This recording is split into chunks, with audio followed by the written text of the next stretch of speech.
The Xperia Z5 combines the best in form and function. But is that really enough? Let's find out.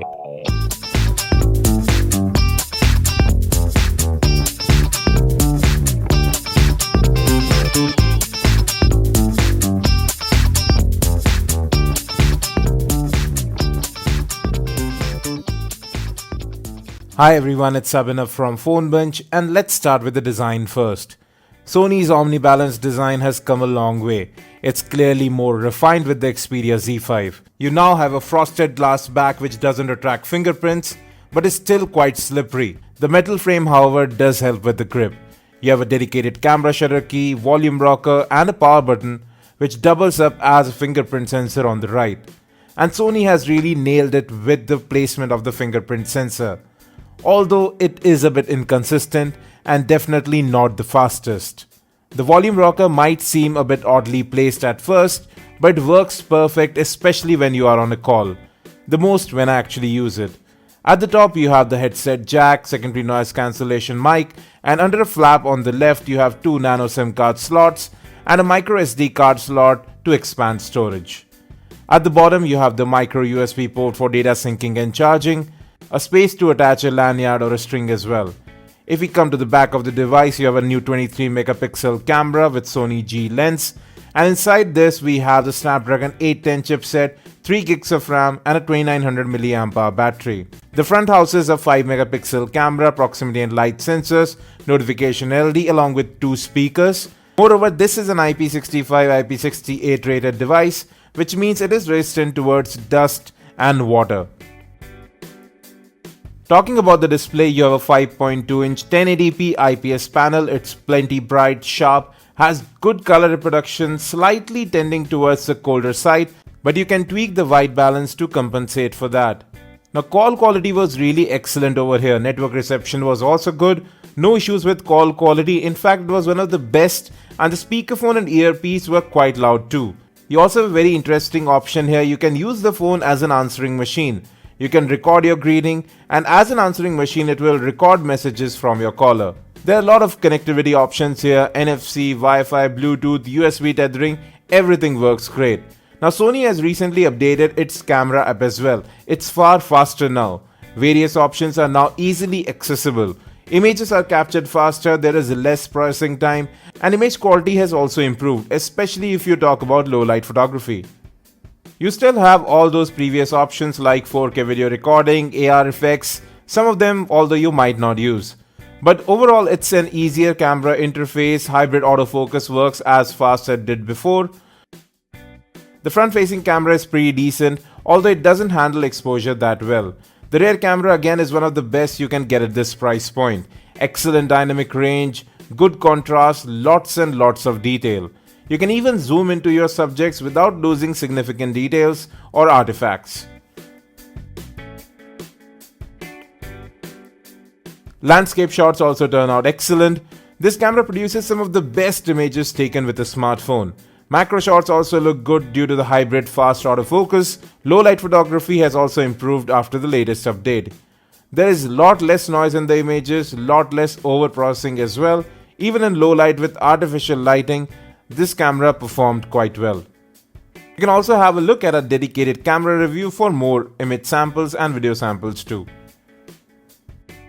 Audio quality through the headset jack is just perfect.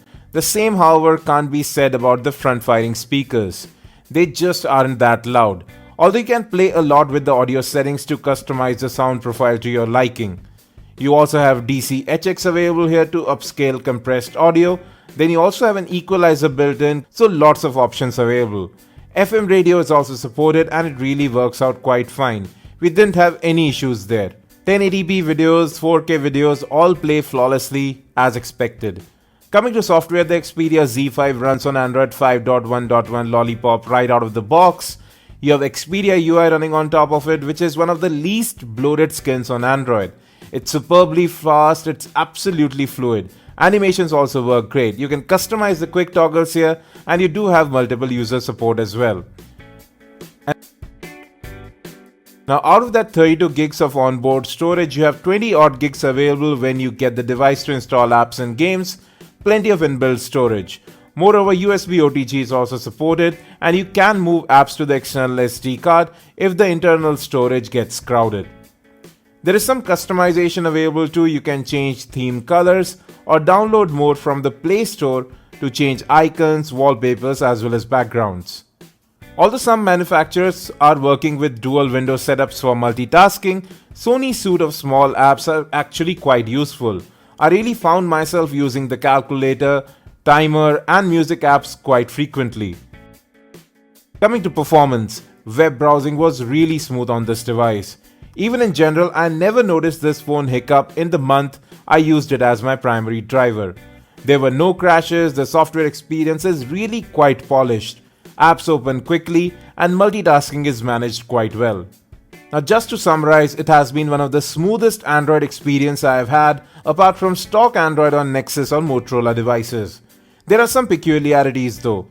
Generally, long tapping invokes the selection command, but on Xperia devices you have to use double tap.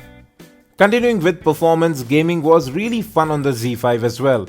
All the games that we threw at it worked well, and that's what you would expect too. Now let's get to the elephant in the room, heating issues. With extended gaming, the Z5 did get a bit hot and temperature also rose a bit when we were recording 4K videos. But in general use, it never got hot throughout my usage, not on calls, nor while web browsing or multitasking or watching videos. It just ran a bit warm and I never felt uncomfortable to hold the device. And once and for all, the Xperia Z5 doesn't overheat. Now with heating off the table, let's talk about battery life. You have a 2900 mAh non-user replaceable battery here, and with that I was able to get one full day of usage on most days. But on days with events where I needed to take a lot of photographs, videos and multitask, I had to charge it in the middle of the day. But for moderate to heavy usage, I would say that the Xperia Z5 will last one full day on a single charge for almost everybody. And with that folks, we come to the end of this review. The Sony Xperia Z5 is really one exquisitely designed smartphone. It checks all the right boxes. Excellent build, good performance, great camera, decent battery life as well. But at a time when even Samsung has learned to make smartphones with metal and glass, the Xperia Z5 doesn't really stand out, and that's where its folly lies. Moreover, Sony is asking a premium by pricing the Xperia Z5 above Rs 50,000. You can't deny the craftsmanship and technical prowess that has gone into making this waterproof flagship. But does that justify the premium price is something I'll leave for you to decide. Thanks for watching the video. Do share your thoughts in the comment section. Stay subscribed and as always, have a great day.